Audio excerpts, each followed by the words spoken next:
మచిలీపట్నం ప్రజలందరికీ కూడా మీ ఇంటి కొడుకు బాలాజీ చేసే నమస్కారం. మచిలీపట్నంని లిటర్ ఫ్రీ మచిలీపట్నం చేసే దిశలో ఒక కొత్త కార్యక్రమానికి ఈరోజు శ్రీకారం చుడుతున్నాం. ఏంటి ఈ కొత్త కార్యక్రమం అంటే, మనకు లిటర్ అంటే ఏంటి, అన్ని చోట్ల పడిపోయిండే ప్లాస్టిక్ పేపర్, దీనివల్ల అంతాను టౌన్ చాలా బ్యాడ్గా కనిపిస్తుంది. టౌన్ చాలా బ్యూటిఫుల్గా కనిపించాలి అంటే ఎక్కడ కూడా ప్లాస్టిక్ పేపర్ ఇవన్నీ ఎక్కడ పడకూడదు.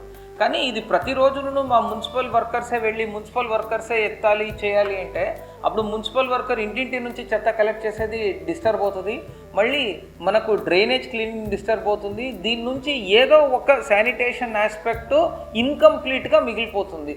దీన్ని ఎలా బ్రిడ్జ్ చేయాలి అని ఆలోచించినప్పుడు వచ్చిన ఒక ఆలోచన ఈ స్వచ్ఛ సైనికులు అని. ఈ స్వచ్ఛ సైనికులు అంటే ఎవరు? ప్రతి వాడలో, ప్రతి వీధిలో, ప్రతి ఏరియాలో తమ వంతు ప్రతిరోజు ఒక హాఫ్ అన్ అవర్ 1 అవర్ స్వచ్ఛతకి పక్కన పెట్టి నేను స్వచ్ఛందంగా స్వచ్ఛత కార్యక్రమం చేస్తాను అని ముందుకు వచ్చేవాళ్లే ఆ స్వచ్ఛ సైనికులు.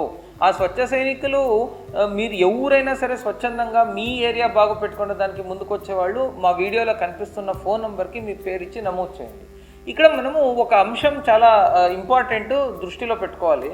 మనం ప్రతి టైము ఇలాగ స్వచ్ఛ కార్యక్రమం అని చేసినప్పుడు మీకు అనిపించవచ్చు ఇదేముంది సార్, ప్రతి టైము మేము ఏదో స్వచ్ఛ కార్యక్రమం అని మీరు చేస్తూనే ఉంటారు, మేము వస్తూనే ఉంటామని. కానీ అక్కడేమవుతుందంటే మేము అబ్జర్వ్ చేసింది ఏమంటే, ఎంతమంది వాలంటీర్గా ముందుకు వచ్చినా కూడా ఈ ప్లాస్టిక్ని పిక్ చేసి వేసే దాంట్లో వాళ్ళు వంగి చేయడము ఎక్కువసేపు చేయలేకపోతున్నారు. వాళ్ళు కొంచెం అలసట గురవడం వల్ల మనం అనుకున్నంత స్థాయిలో ఫలితాలు రావట్లేదు.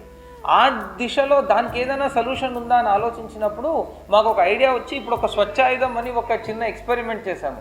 స్వచ్ఛాయుధం అంటే మనం నిచ్చొని మనిషి వంగకుండానే ఒక పట్కార లాగా ఉంటుంది, దాన్ని తీసుకొని చెత్త తీసుకొని పక్కనే ఉన్న డస్ట్బిన్లో వేయడమే ఒక స్వచ్ఛాయుధం అనమాట. ఈ స్వచ్ఛాయుధం ప్రతి ఒక్క స్వచ్ఛ సైనికులు కూడా ఇస్తాము. స్వచ్ఛ సైనికులు దీన్ని పట్టుకున్నప్పుడు ఏమవుతుంది, తొందరగా ఏరియా క్లీన్ అవుతుంది, వాళ్ళకు కూడా అలసట రాదు. రెండోది ఏమంటే, మేము ఏదో ఒకసారి ఒక నెలకు ఒకసారినో వారానికి ఒకసారినో మనం ఈ కార్యక్రమాలు చేస్తూ పోతే మళ్ళీ ఆ గ్యాప్లో చెత్త ఎక్కువ పడిపోతుంది యాక్చువల్లీ. అది కాకుండా ప్రతిరోజు ఒక హాఫ్ అన్ అవర్ ఇచ్చామనుకోండి, టౌన్ క్లీన్ అయిపోతుంది యాక్చువల్లీ. ఇప్పుడు ఇది ఎలా పని చేస్తుంది అని ఎక్స్పెరిమెంట్ చేయాలి అని నేను ఒక చిన్న టీం పెట్టుకొని, ఏ మున్సిపల్ వర్కరు లేకుండా మనమే స్వచ్ఛందంగా క్లీన్ చేసుకోవాలి అని ఒక చిన్న టీం పెట్టుకొని, ఆ టీంతో 6గురితో ఒక టీం పెట్టుకొని నిన్న ఒక 1 అవర్, ఈరోజు ఒక హాఫ్ అన్ అవర్, ఆల్మోస్ట్ ఒక 90 మినిట్స్ దీన్నే పని చేసినప్పుడు ఏరియా చాలా వరకు క్లీన్ అయింది. 100% అని నేను చెప్పలేను, కానీ చాలా వరకు క్లీన్ అయింది. 80-85% వరకు క్లీన్ అయిపోయింది యాక్చువల్లీ. సో ఇది ఇలాగే తరచూ ప్రతిరోజు చేసామనుకోండి, ఏరియా క్లీన్ అయిపోతుంది. ఒక్కసారి నాకు శ్రమ ఉంటుంది, తర్వాత ప్రతిరోజు నేను 10 మినిట్స్ ఇచ్చినా 15 మినిట్స్ ఇచ్చినా నా ఏరియా బాగుంటుంది. ఆ రోజు పడింది ఆ రోజే నేను తీసేస్తాను. దీనివల్ల నగరం బాగుంటుంది, మీ వాడ బాగుంటుంది. మీరు ఈ పని మీ వాడలోనే చేయండి, మీ నగరంలోనే చేయండి, మీ ఏరియాలోనే చేయండి యాక్చువల్లీ. సో మీరందరూ స్వచ్ఛందంగా దయచేసి ముందుకు రండి. ప్రతిరోజు వాకింగ్కి వెళ్తారు, ప్రతిరోజు ఎక్సర్సైజ్ అని వెళ్తారు.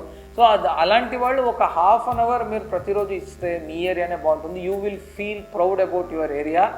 సో ఎక్కువ మంది స్వచ్ఛ సైనికులుగా ముందుకు రావాలి అని నేనైతే విన్నవించుకుంటున్నాము. మన నగరాన్ని బాగా సుందరంగా పెట్టుకునే బాధ్యత మనందరిపైన ఉంది. ప్రతిరోజు కొంచెం పని చేయడం వల్ల మనకు ఎక్సర్సైజ్ అవుతుంది, బయట పని చేయడం వల్ల మనకు సన్లైట్ ఎక్స్పోజర్ వచ్చి మనకు విటమిన్ డి వస్తుంది, మన ఆరోగ్యం కూడా బాగుంటుంది. సో ప్రజలందరూ కూడా దీన్ని గ్రహిస్తారు. మచిలీపట్నం పురపాలక సంఘానికి ఈ ఒక్క పని చేపట్టడానికి మీరందరూ మీ వంతు సపోర్ట్ ఇస్తారని కోరుకుంటున్నాను. దయచేసి ఎక్కువ మంది రండి, ఇది ఒక ఎక్స్పెరిమెంటు, మీ సహకారం కోరుతున్నాము. మీ నగరం బాగు పెట్టుకునేది మనందరి బాధ్యత. Thank you.